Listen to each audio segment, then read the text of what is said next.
Alright everyone, welcome back to the Brad and Kyle channel, and today we're going to be talking about how to curve a bowling ball for beginners. Stay tuned.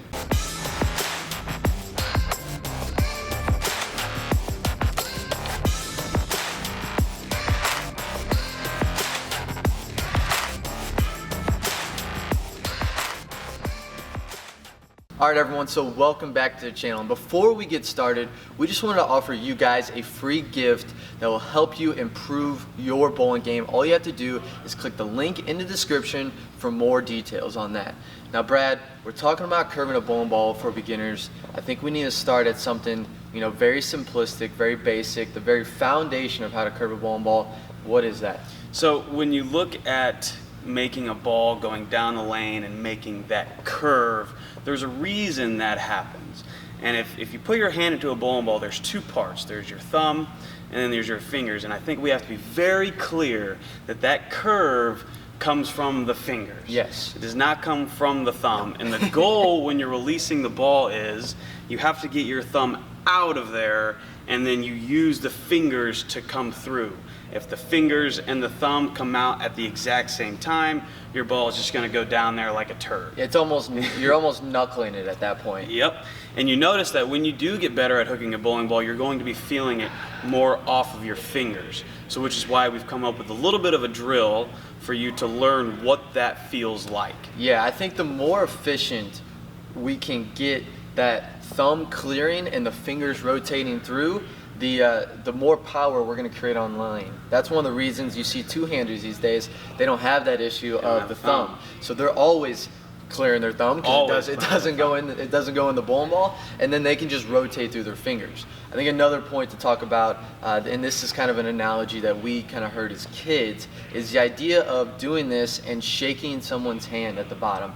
Now, I know it sounds very simplistic, but the analogy does go a long way. When we bring that ball back, we're in, I want to say, more of a neutral position, but then at the end, when that thumb is clearing and our fingers are rotating through, it's almost like we're shaking someone's hand at the bottom. So you want to think that when you're here, you just shake someone's hand, and that's going to give you that idea of your hand rotating around the bowling ball. Now again, I know it's a very simplistic thought, but it goes a long way, especially when you're first starting out. Yeah, absolutely. And if you think about it, if you do everything correctly and your thumb clears and then the fingers rotate through, if it's directly behind it, you're going to get a little bit of hook out of the ball because they are designed to hook on their own.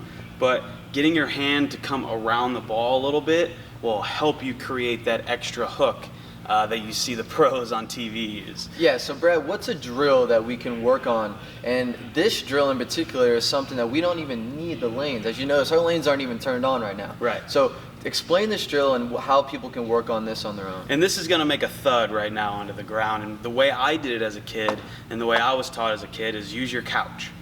Use some soft landing object in your house to help, that way you're not damaging your bowling ball or anything else around you. But the drill is very, very simple.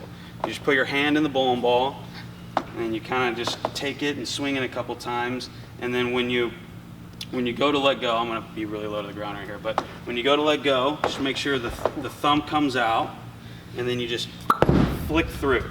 Rotate through. Yep, and you try and pay attention to what your arm and hand is doing and do a couple different things.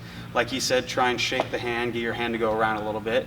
Maybe try and be a little more up the back of it as well, just to kind of get used to what your hand is doing. But make sure you pay attention to what this feels like, because that's what's going to be translated to when you're actually throwing real shots. Yeah, the goal here is, the fact that we don't need a lane, we can do a lot of reps with this, and we want to feel those fingers ripping through the bowling ball. Yeah.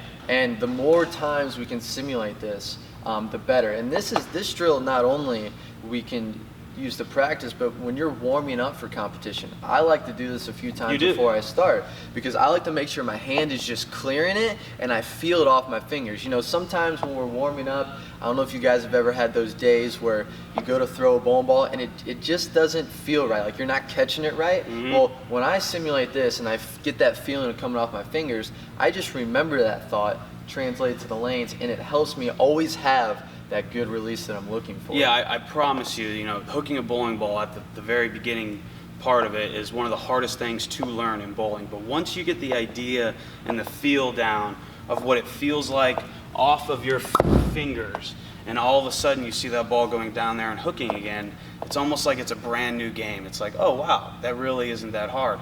But the goal is to just do this drill or some drill like this, just to get that feel down of what your hand does and what it's like to come off of your fingers.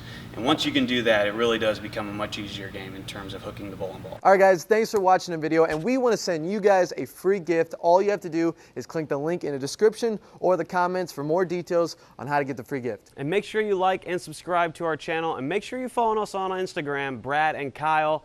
Thank you, guys.